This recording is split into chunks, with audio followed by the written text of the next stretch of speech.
चांद पृथ्वी का सबसे नज़दीकी आकाशीय पिंड है जो कि हमेशा से ही पृथ्वीवासियों को अपनी ओर आकर्षित करता आ रहा है, चाहे वो गुजरा हुआ वक्त हो या फिर अभी का दौर।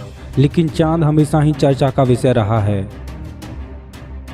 ब्रह्मांड के रहस्यों को समझने के लिए भविष्य में चांद की एक अहम भूमिका रहने वाली है और स्पेस कॉलोनाइजेशन के लिए चांद अंतरिक्ष यात्रियों की पहली चॉइस रहने वाला है।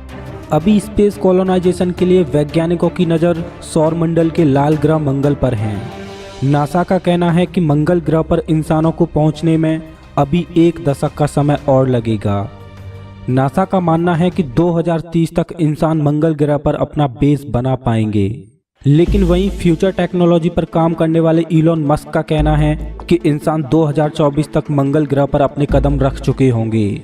स्पेसएक्स कंपनी का मिशन है 2024 तक नासा के अंतरिक्ष यात्रियों को मंगल ग्रह पर पहुंचाना।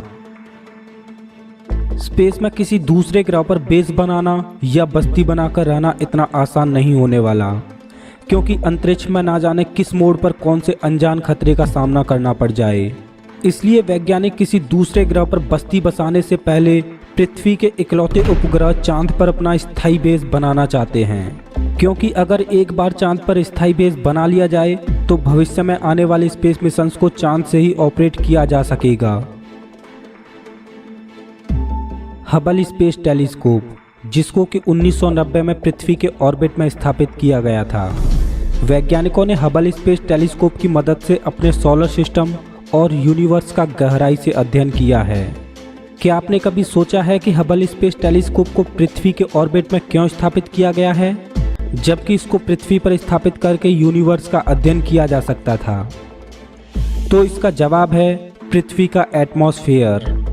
पृथ्वी का एटमॉस्फेयर स्पेस से आने वाली कुछ लाइट को ब्लॉक कर देता है। इसी वजह से हबल स्पेस टेलीस्कोप को पृथ्वी के ऑर्बिट में एटमॉस्फेयर के ऊपर स्थापित किया गया है। सोचिए, अगर वैज्ञानिक भविष्य में चांद पर स्थायी बेस बनाने में सफल रहे तो हबल जैसे टेलीस्कोप से भी कई गुना बड़े टेलीस्कोप को चांद पर ही असेंबल करके स्थापित किया जा सकेगा, क्योंकि टेलीस्कोप के लेंस का डायामीटर जितना ज़्यादा बड़ा होगा उतनी ही ज़्यादा गहराई से यूनिवर्स का अध्ययन किया जा सकेगा। और चांद पर एटमॉस्फेयर के ना होने की वजह से प्रकाश को टेलीस्कोप तक पहुंचने में किसी भी प्रकार की बाधा का सामना नहीं करना पड़ेगा और उसका मेंटेनेंस भी आसानी से किया जा सकेगा। चांद पर स्थायी बेस होने की वजह से दूसरे ग्रहों के लिए डायरेक्ट चांद से ही उड़ान भरी जा सकेगी, क्योंकि चांद की एस्केप वेलोसिटी पृथ्वी की एस्केप वेलोसिटी से बहुत कम है, जिस वजह से किसी भी मिशन में काम आने वाली ऊर्जा की भी बचत होगी और समय की भी बचत होगी। वैज्ञानिकों का मानना है कि चांद के पोल्स पर जमी हुई अवस्था में पानी भी मौजूद है, जिससे कि वहां पर पानी ले जाने की भी कोई ज़रूरत नहीं पड़ेगी और कृत्रिम वातावरण बनाकर वहां खाना भी उगाया जा सकेगा।